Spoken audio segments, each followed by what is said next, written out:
got a few of Intel's first actual gaming GPUs, the Arc GPUs. This is not a laptop gimmick strapped onto a PCB turned into a desktop card like the DG1. This is an actual discrete gaming card from Intel. So this is called the A380. This particular card is made by a company that focuses on the Asia market. The company is called Gunner, and the model is the Photon. Today, we are reviewing and benchmarking the Intel Arc A380. This is exciting because Intel, although it's a huge company that everybody in this audience knows, has never really made a meaningful step into discrete GPUs. We'll ignore some of the Larrabee, but this is the relevant one. So this is a $130 to $150 video card if it makes it to every market. Right now it's a China-only launch, but it might come to the US. And they also have an A750 coming up that we have seen and plugged into a test bench and even run some benchmarks on. You'll hear more about that later. Before that, this video is brought to you by Squarespace. We use Squarespace for our own GN store and juggle complex multi-piece orders all the time with it. Squarespace makes it fast for us to roll out new products with detailed pages full of galleries, videos, and descriptors. It's also useful for your own resume sites, for photographer or project portfolios, or for starting your new small business idea.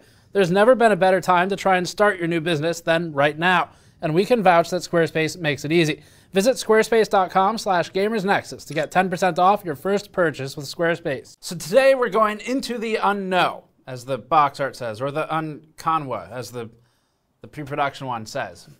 They fixed it in the production ones. I'm told. I haven't actually seen the box with the N at the end of the Unknow, but apparently they fixed it. Anyway, attention to detail, not a strong point for the initial launch, but hopefully the GPU does pretty well. For this, the timing is not particularly good for Intel because right now GPU prices are plummeting and the GPU supply issue is largely resolved, and Intel has been delayed long enough where they really just had to put something out there, which they're doing, except it's at a time when NVIDIA is right around the corner with the RTX 40 series, and AMD is doing something. Not really, we're not sure what yet, but something will come out of AMD at some point. This is a huge story with a ton of charts, so we've time-stamped it all on the bottom, but each benchmark behaves a little bit differently. It's not like normally where we can draw a wide sweeping conclusion based on maybe 5 or 6 games, because the performance jumps around a lot, and there's some really unique behaviors with this card, like with Resizeable bar that we need to explore. There's also ray tracing functionality. That'll be a future piece. PCIe lane count is halved. This has got PCIe Gen 4 by 8, no by 16 on this one. So lots of unique stuff to look into, and it was a massive undertaking for us to get this done while running the Artesian build story. So if you want to support our work, you can go to store.gamersnexus.net to support our independent testing and reviews and buy things like our limited edition foil cyber skeleton shirts. These will not be made again once we've sold through them, and they feature cool water cooling parts for the rib cage design alongside RGB strips, PCIe slots, and the back is made of a large print area spine comprised of MOSFETs and inductors. Okay, so first of all, nomenclature with these cards. It is pretty straightforward. The 3 can be thought of as similar to i3, i5, i7 naming. It is not the generation, but rather the rank. The A is the generation, so that's Alchemist. The next one will be B for Battle Mage. You can think of the letter A like NVIDIA 30, NVIDIA 20, AMD 7000, AMD 6000. The A380 is the lowest end currently launching, with the next ones being the A750 at an unknown price and probably an A770 or similar. The Alchemist GPUs currently launching include the ACM G10 and the ACM G11, detailed in this slide. The G11 is the simpler of the two, with 8 Xe cores and 8 RT units. So important information, these cards have built-in ray tracing units. We actually detailed the architecture of the Intel Arc GPUs previously. We'll link that below. And it has the peculiar rebar behavior. And if you need more architectural information, we have both an older Arc video, it's all the same though, talking about how the slices and Xe cores and everything else are built. And then we have an upcoming video that'll go live tomorrow that includes some A750 shots and also an interview with one of Intel's engineers. Previously worked at NVIDIA, give you a hint. Gaming benchmarks are up first. So for this one, we need to look at ReBAR, Resizable Base Address Register. This is a feature that's been out for a little while now, but it hasn't mattered that much on AMD and NVIDIA platforms where you typically see maybe a couple percentage points uplift. And AMD, by the way, calls it SAM, or Smart Access Memory. Now, for Intel, this actually becomes incredibly important. Intel even describes Resizable bar, or ReBAR, as basically required for the A380 and likely the A750 and the A7 whatever's after that. So this is something we need to look at on versus off, which is what we'll be starting with. And it's also a feature that's available on pretty much every modern platform. But if you're looking for the A380 as maybe a drop-in upgrade for an older platform, an older system, this is not going to be a good option for you. Let's look at why. This chart shows the percent improvement by enabling Resizable bar. We're looking at the more realistic 1080p resolution for this card's market first. Technically, you can run without it, but it'd be awful and not anywhere close to competitive with other cards on the market. With ReBAR On, we saw a 39% improvement in performance in Hitman 3 on DX12, 22% uplift in The Division 2, 30% in Tomb Raider, Red Dead 2 in DX12 also about 30%, and Horizon Zero Dawn with those, and even 16% uplift in the old GTA 5 on DX11. Strange Brigade with both Vulkan and DX12 was within error, or close to it, but everything else had at least some improvement. For some perspective, games that are heavy on VRAM will see the most impact from this. Strange Brigade is both too optimized and also not really that intensive on the memory, and so you're just not seeing much of an impact there, at least for average FPS. This, though, at least sets the stage for our competitive benchmarks, where with Intel, we're going to be running tests with both ReBAR on and off, because it basically doesn't work without Resizable bar. You can just throw it in the trash. Almost let go of it there. This chart of the same comparison is for 1% lows. The previous one was average FPS, but all results in this one were outside of error and were a notable uplift. The time required from one frame to the next to get it to the screen is what we're looking at, and although average FPS was impacted up to 39% by ReBAR, 1% lows are greatly benefited even further. Red Dead shows an outlier result at 441% uplift, so we'll need to investigate that one closer in a frame-to-frame chart. And we truncated the scale on this chart, so that's why the bar goes off the screen, because otherwise it just minimizes the impact of the other 12 results and makes them look meaningless. As for the rest, the lowest improvement we saw was a 21% uplift in Strange Brigade with Vulkan enabled, and this is a game that saw no benefit in average FPS. The other results showed uplift in the range of 70 to 80%, and Tomb Raider was doubling for the 1% lows in our testing. To really understand these results, we need some frame time charts. This is looking at the frame-to-frame interval, and the frames are measured in how many milliseconds it takes to draw a frame. That's each peak on the graph coming up.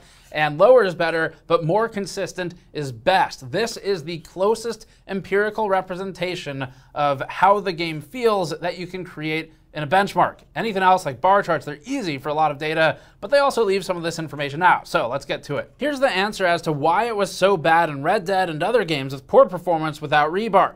The frame-to-frame graph plots the ReBAR off results spiking upwards of 300 milliseconds at times, meaning it takes about a third of a full second to even get the frame to the screen.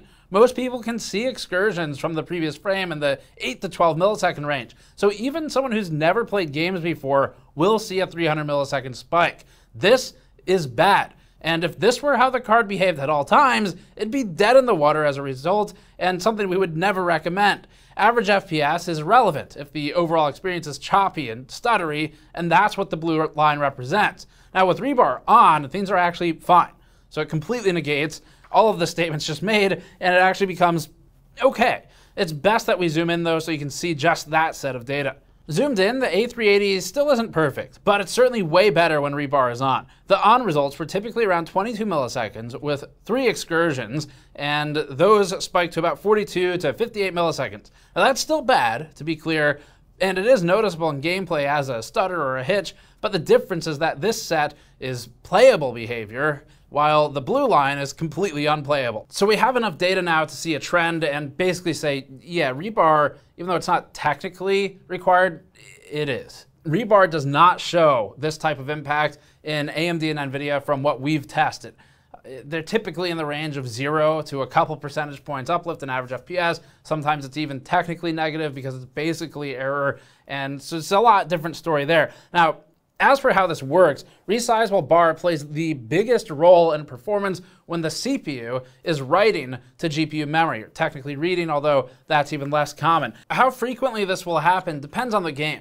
As with Red Dead, we're seeing at least one astronomically bad frame that basically ruins the entire experience no matter how many frames you're looking at ultimately. And with other games, it might be less obvious than that, with just more sustained bad frames over the course of playing it. So this is something where Intel's card thus far seems to be the most sensitive with memory latency on the CPU to the GPU memory writes. And one of the things to know here is that Intel has done something different with its memory controller or its memory subsystem design, and this is something we're going to see in our benchmarks where we test higher resolutions. Even though they're not really playable, they serve as a good function test for the card and paint the picture for maybe what we're going to get from Intel in the future. Time for some competitive benchmarks. In Shadow of the Tomb Raider with DX12, we measured the A380 at 50 FPS average with ReBAR enabled, allowing the AMD RX 6400 a lead of 14% in average FPS. The lows are about the same between them. The 14% lead here is significant because if they're priced equivalently, it makes a better argument for the 6400, although we also don't really recommend that card overall. But comparatively, if those are your only two options,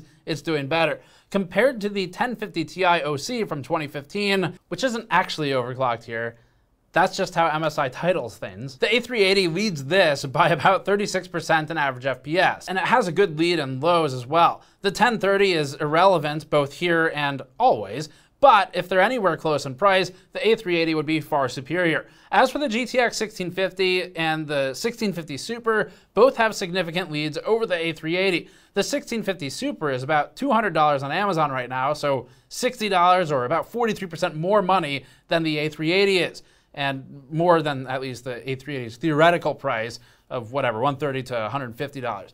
Similarly, it's 44% better in average FPS, so it's about a $1 to 1% gain for the 1650 Super. So thus far, Intel hasn't flubbed totally here. It hasn't impressed us yet, but it hasn't impressed us by failing miserably either. So that's good for a new vendor. At 1440p, the A380 runs at 34 FPS average with ReBAR. That's not particularly playable, but out of interest, it helps to see scaling between the resolutions. The RX 6400 is about 10% ahead here, dropping from 14% ahead at 1080p. Intel has clawed back some of that gap, although with this particular set of options and this game, it doesn't realistically matter. The 1650 Super maintains about a 43% lead, and the RX 580 is about 38% ahead here. Intel does a lot better in this one. In F1 2021, the Intel A380 ran at 43 FPS average with our Ultra settings for the test suite. That doesn't particularly matter, and you can make this card run better on this game by dropping settings to high, but what matters as always is the relative scaling, so we'll switch to percentages. The RX 6400 loses in this one. The A380 holds a somewhat staggering 22% lead, demonstrating a scenario where the A380 has a design and an architectural advantage. The A380 also beats the $170 to $180 RX 6500 XT here, leading by 7%. So in this one, AMD is getting embarrassed so far. The GTX 1650 non-Super, so a card with a $150 original MSRP, leads the A380 by about 19%. That's better than the A380 has any business doing overall based on the previous result, and it gives Intel maybe a glimmer of hope, but it's not really quite there yet. At 1440p, the A380 runs at about 31 FPS average, leading the RX 6400 by 17%.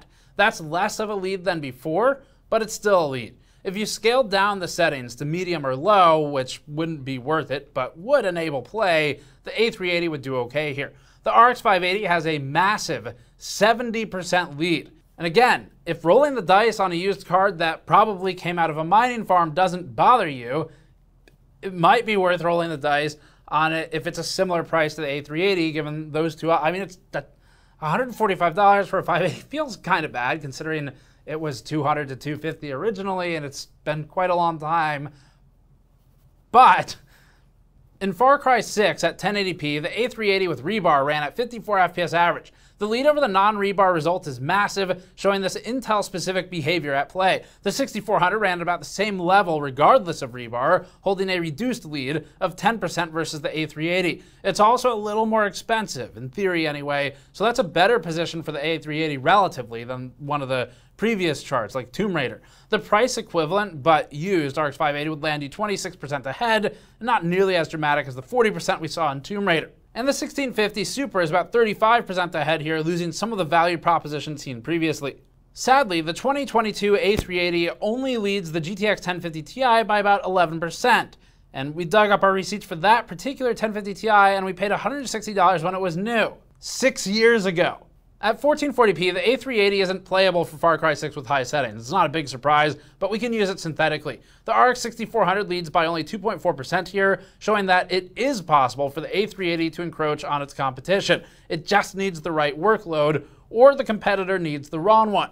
ReBAR has no impact on the 6400 here. Next, we're going to look at GTA. Now, this one is extra interesting this time, specifically because it's an old game and it's on DX11, which is going to be Intel's weakness. DX11 is where NVIDIA arguably has the best drivers right now, and it's able to punch through competently all of those extra abstraction layers that you get with DX11, where it's less direct to the metal than DX12 or Vulkan.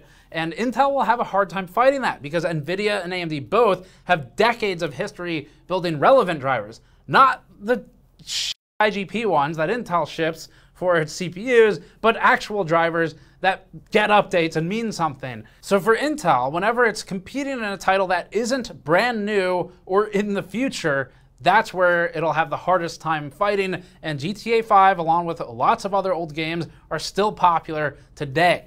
The A380 ran at about 34 FPS average here at 1080p with our settings. The GTX 1050 Ti embarrasses the A380, running 77% ahead at 59 FPS average. It's playable, but Intel isn't even close to the same priced by MSRP card from 6 years ago.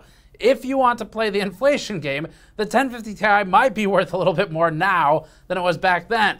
But if it's still 6 years old, it just doesn't matter. The position is also out of rank with previous results, illustrating the expected weakness in both DX11 and an older game. The RX 6400 leads the A380 by a staggering 84%. Not even close. Between the two, even accounting for Intel's gain or lead in F1 and AMD's loss there, it just doesn't make up for it. The Intel card right now is a little bit unpredictable. I mean, we could predict it based on the API and the age of the game, but it's relatively unpredictable, and that matters. That's something that, for a computer, not many users are willing to put up with. Here's 1440p. Intel does poorly. The RX 6400 leads by 84%. Next game. Next up is Rainbow Six Siege at 1080p. This one has the A380 at 120 FPS average, with the non-ReBAR version doing well in average FPS, but doing poorly in 0.1% lows. The A380 leads the 1050 Ti by 28% here, the 6400 leads the A380 by 13%, and the 1650 Super has a 48% lead with the 580 leading by 38%. And this is with DX11, so at least Intel is handling this one better than GTA 5. At 1440p, the A380 remains in playable territory despite the high resolution. That's the first time in the suite so far. This card runs ultra settings at 1440p at 75 FPS average. That's a 33% lead over the 1050 Ti, so an increase in the lead versus 1080p. The RX 6400 is more interesting. It's now at 76 FPS average and reduces its lead to basically 0% or error. The 6400 is struggling to keep the same distance and pacing as in the lower resolution scenario. The 1650 Super maintains a 44% lead, and the 580 drops to a 30% lead from 38. Intel might have some secrets in high resolution gaming. Out of curiosity, we ran a reduced suite with Vulkan as well. In this one, the A380 leads the 1050 Ti by 41%, up from 28%, but the A380 is still doing better in DX11 with this game. The RX 6400 ran at about the same performance as the A380, but it was variable. Across 8 test passes, the 6400 bounced between 107 FPS average to 117 or so, something we didn't see in the other tests. We included Strange Brigade mostly because it has both DX12 and Vulkan, giving us another unique API comparison opportunity. In DX12, the A380 ran at 73 FPS average, allowing the 6400 a lead of only 3% to 5.5%, depending on ReBAR. That's far reduced from other charts. The 580 is about 41% ahead here. The 1650 Super about 25% ahead in this one, reduced from elsewhere. So the A380 is doing comparatively better here than in some of the other tests. With Vulkan, the results fall from DX12, so the DX12 API seems to do overall better with this game. Interestingly, the A380 does swap and start leading the RX 6400. And yes, we did ensure VSync was off. It's just a coincidence that the cards landed this close to 60. In Strange Brigade at 1440p DX12, the A380 ran at about 53 FPS average, leading the 6400 now by 5.6%. As a reminder, the 6400 led by a similar amount at 1080p, so Intel is gaining ground at the higher resolution once again. In the Division 2 at 1080p, the RX 6400 switches back to a lead, this time of 13% over the A380.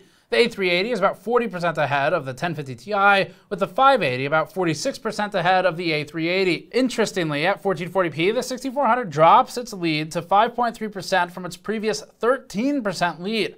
This continues to reinforce the higher resolution improvement in relative positioning for the A380, which we think might be attributable to the same behavior that's influencing this rebar performance. In Red Dead Redemption 2 at 1080p and with DX12, the RX 6400 leads the A380 by about 7%, not as impressive as elsewhere. The lows are about the same between these two cards, other than the non-rebar results in being disastrous. The A380 leads the 1050 Ti by 62% in this one, with the RX 580 31% ahead, and the RX 580 and A380 are difficult to predict relative to each other, since we've got one with poorly developed drivers, and the other one is the A380. Just kidding, sort of. The A380 is still developing, but the RX 580 is old, so predicting them is hard. Only for the academic exercise, here's the 1440p data.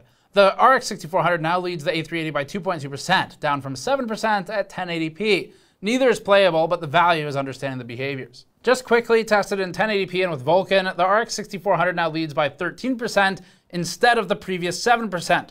Vulkan throws another wrench in the mix that makes it hard to predict overall scaling for a relatively new vendor to the GPU market. And our last test here is power benchmarking, where we look at the power going into the card at the PCIe slot and at the PCIe cables to get a total board power. For this one, we're seeing the Photon A380 at about 82 watts, and the RX 6400 is just far more efficient in the 50s watts range. Even though we're not really that fond of the 6400, it is outdoing the A380 in general for efficiency, except you look at something like F1 2021 where it loses. It's a bit different story. So Intel's got some ways to go here. Perhaps it'll be a different story when we look at the A750, or maybe once, if we look into transients, it might be better, but transient spikes don't really matter here because the power consumption is so low anyway. Wrapping this up then, a couple interesting findings here first and foremost. Rebar basically required. If you cannot turn on Resizeable bar because you're running an older system and you just wanted a drop-in card upgrade, this isn't it.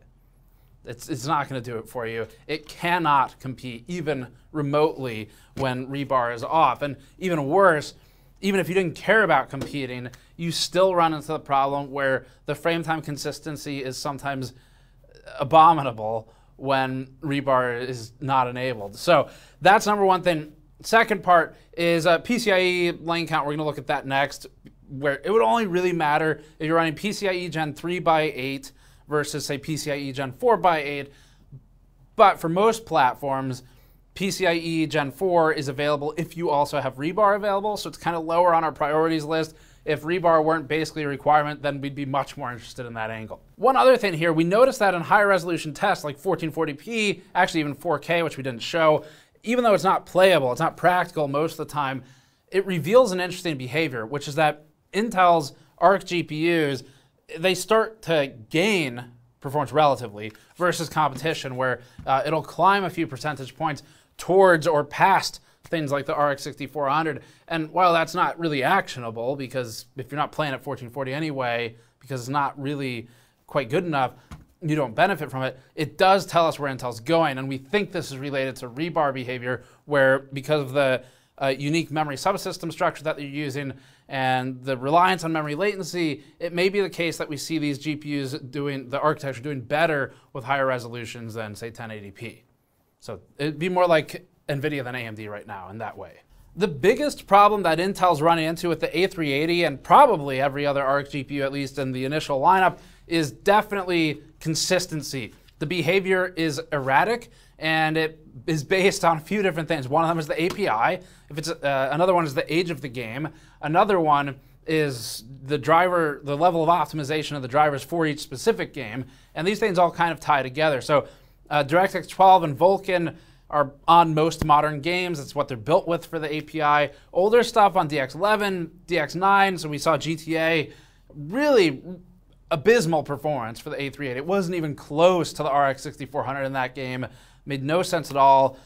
to use an A380 for GTA 5, and that probably resonates with other older games. It definitely resonates with other older games as well, especially those on older APIs. So that's the biggest challenge they face, is consistency, and it's hard because NVIDIA and AMD have been building these drivers for decades. Intel has built one driver package that sucks for GPUs that are terrible for probably a few decades, but you wouldn't know it. That's the IGPs if you're curious. So they don't have quite the experience. And fortunately, so far, we haven't seen marketing pretending that they do. So at least there's that.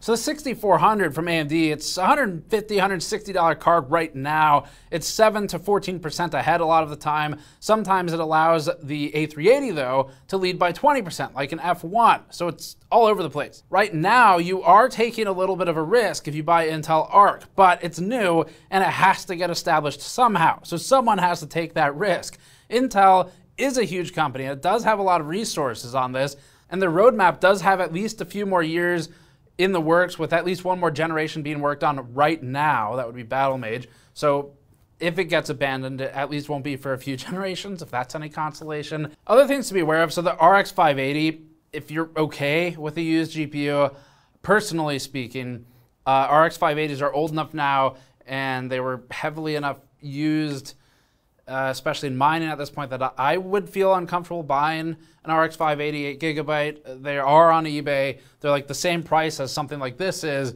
and they massively outperform it. But you are rolling the dice a little bit on either getting scammed.